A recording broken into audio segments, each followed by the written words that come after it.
হই হই কাণ্ড আর রই রই ব্যাপার। আমরা এখন রুদ্রনগর প্রতাপপুর গলাইদড়ি ব্রিজের নিচে অবস্থান করছি। গলাইদড়ি নামকরণ করা হয়, এখানে একজন ব্যক্তি গলায় দড়ি দিয়ে মারা যাওয়ার কারণে গলাইদড়ি নামকরণ করা হয়। কিন্তু আজকে একটা অবাক করার বিষয়, যে ব্যক্তিটি গলায় দড়ি দিয়ে মৃত্যুবরণ করেছিলেন সেই ব্যক্তিটি এখন দরবেশ রূপে গলাইদড়ি ব্রিজের নিচে গোসল করছে। আপনারা সবাই দেখছেন, দুই পাশে হাজার হাজার দর্শক দেখছে। সেই দরবেশ বাবা গোসল করছে এবং সাঁতার কাটছে। তার সফর সঙ্গী আছে, তারা দুজনে আলাপচারিতায় মগ্ন।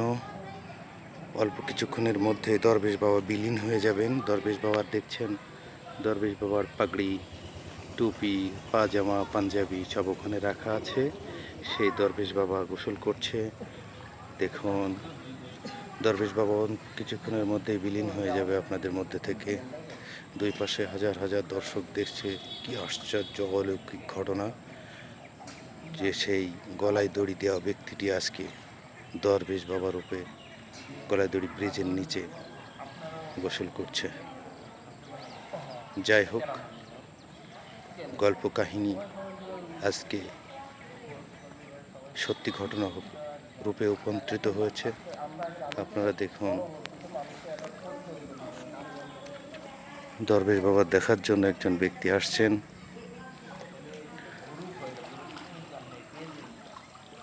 দরবেশ বাবা, আপনার অনুভূতির কথা বলবেন নাকি?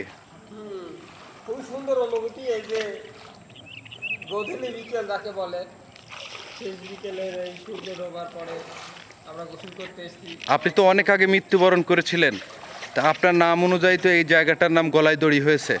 তো আপনি হঠাৎ করে কিভাবে আবির্ভূত হলেন? আপনার পাগড়ি, টুপি, পায়জামা, পাঞ্জাবি সব ওখানে রাখা। আমার পান ভ্রমণ এখানে আটকে ছিল, তো হঠাৎ করে একজন সুপুরুষ বাইক নিয়ে যাচ্ছিল, তার বাইকে আমার পান ভ্রমণটা আটকে গেছে। দিয়ে আমি আবার জীবিত হয়ে এখানে গোসল করতে এসেছি। ধন্যবাদ। আপনারা সবাই শুনলেন দরবেশ বাবার মুখের কথা। ধন্যবাদ সবাইকে।